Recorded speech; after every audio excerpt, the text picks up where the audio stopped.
Mga brother and sister, magandang araw sa inyo. Ngayon, ipapakita ko sa inyo ang pag-iensayo ko.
Mga brother and sister, ito 4 na shoot lang ang ginawa ko.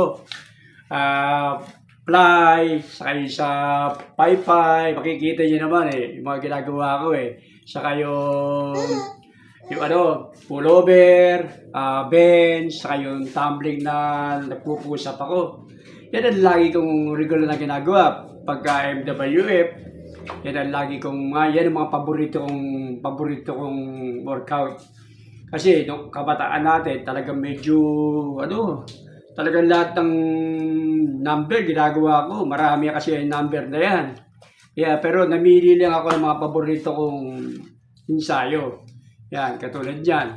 Payo ko sa inyo mga brother and sister, huwag niyong kalilimutan mag-ensayo kayo parate. Gawa kayo schedule, halimbawa, katulad ko, MWF ang pag-ensayo ko. Kaya mas maganda sa katawan natin yan. Siyempre, papalakas din ng puso yan. Kaya huwag nyo kalilimutan.